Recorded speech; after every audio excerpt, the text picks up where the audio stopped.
গাভীটি এখন দুধ পান করানোর চেষ্টা করছে। আমার উপস্থিতি যদিও খুব ভালোভাবে নিচ্ছে না, সরি সরি বলে এখান থেকে আমাকে যেতে হচ্ছে।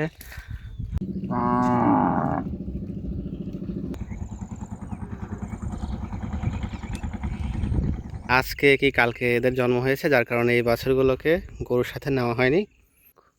খুবই ক্ষুধার্ত, ওরা মশলা হয়তো দুধ খাওয়ানো হবে। দেখেন এখানে শেয়াল আসলে কামড়ে দিয়েছে। আমি একটু ক্লোজ করে দেখানোর চেষ্টা করছি। এখানে গতকালকের ঘটনা এটা। তো এইভাবে অনেক রকমের বাধা বিপত্তি আসে আসলে।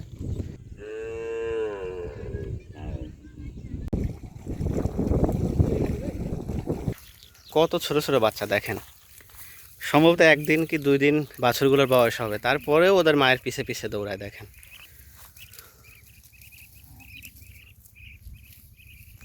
আপনি যদি এখানে প্রথম আসেন তাহলে এভাবে ঠায় দাঁড়িয়ে থাকতেও আপনার ভয় লাগবে, কারণ নতুন মানুষ দেখলে এই গরুগুলো অনেক বেশি সজাগ দৃষ্টিতে তাকিয়ে থাকে। মানে তারা সবগুলো রাখালকেই চেনে, কিন্তু নতুন মানুষদের তারা চিনে না।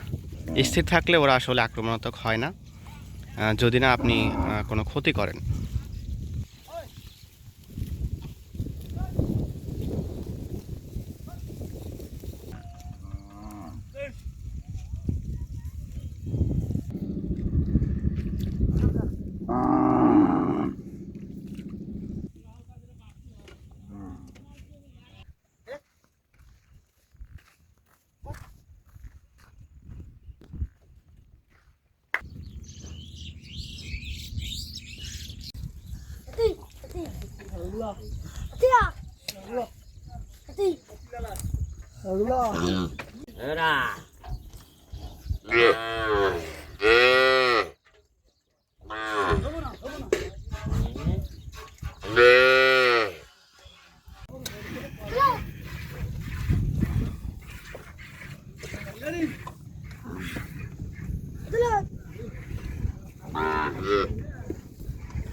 এবং এখন দেখেন, সন্ধ্যা নামার পূর্বে যখন এই গাভীটি বাথানে ফিরেছে, তখন খুব মায়া মমতায় সে তার বাছুরটিকে আগলে নিয়েছে।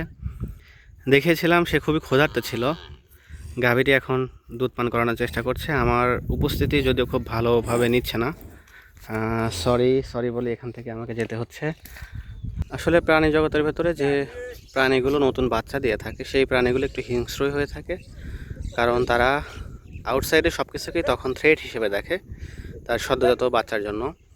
যাই হোক, আমি আর তার কাছে যাওয়ার চেষ্টা করছি না, আমি অন্যান্য বিষয় আপনাদেরকে এখন দেখানোর চেষ্টা করব। এই বাছুরটাকে শিয়াল কামড়ে দিয়েছে। ডাকার সাথে সাথে দেখেন ওর আম্মু কীভাবে চলে আসছে।